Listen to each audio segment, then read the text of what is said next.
Hello! If you live in McKinney and have a dog, you already know how much a part of a community they are. So we put together this explainer to walk you through step by step how to find a fantastic local trainer who's the right fit for you and your dog.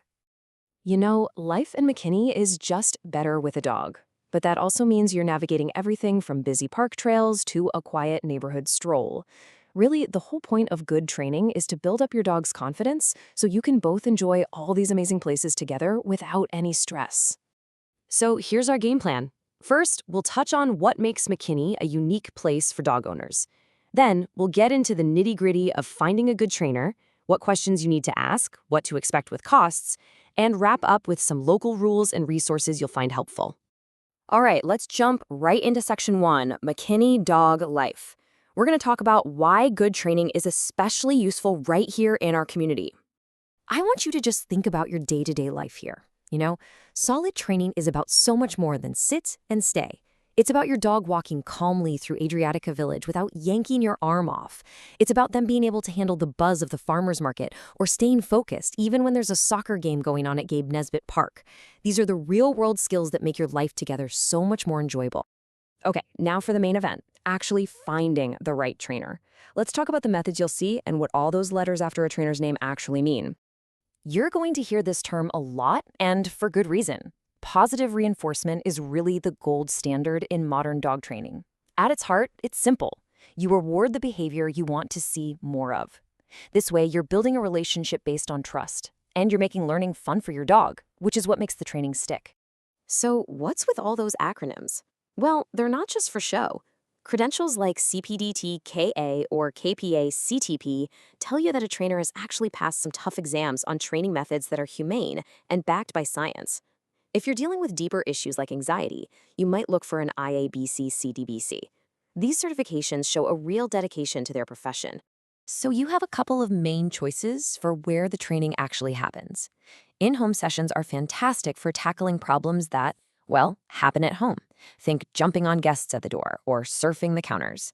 On the other hand, group classes are perfect for practicing focus when other dogs and people are around, a skill you'll use constantly around town. Okay, let's say you found a couple of trainers you're interested in. What should you ask them? This next part is basically your checklist for that first phone call or email. These are the questions you really want to ask. First up, just confirm they use positive reinforcement. Ask them about those credentials we just covered. You want to hear how they'll tailor a plan specifically for your dog's needs. Also, get clear on how you'll track progress, what the total costs are, and, this is a big one for behavior problems, if they're willing to work with your vet. Think of this as your interview. You're hiring them, after all.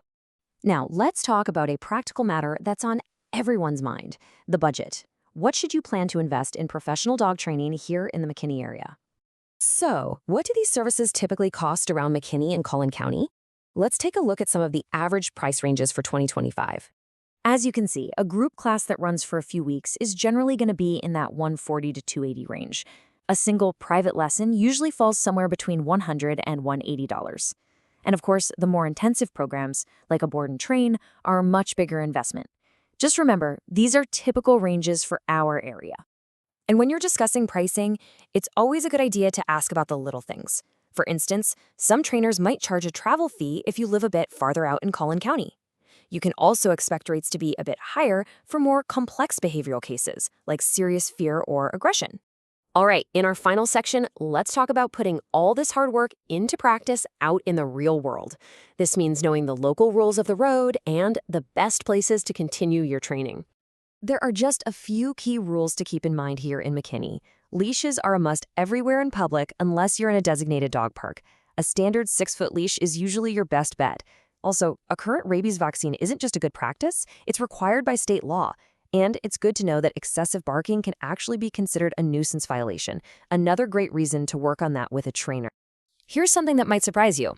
Texas doesn't actually have a specific licensing system for dog trainers. And that's precisely why looking for those professional certifications we talked about earlier is so valuable. It's how the most professional trainers show their expertise and hold themselves to a high standard of care. So, once you've got some new skills under your belt, where should you go practice? Well, the dog parks at Bonnie Wank and Jack Carter are fantastic for working on recall and play in a safe area. For practicing that polite leash walking, the trails at Irwin Park or Town Lake are perfect. And if you want a real-world challenge, try walking through the historic downtown area when things are a little less busy. At the end of the day, finding the right trainer is about finding a great partner. With their help and your practice, you're not just fixing a few problem behaviors. You're opening up your world so that you and your dog can truly, confidently, and happily enjoy all the amazing parks, cafes, and community spots that make living in McKinney so great.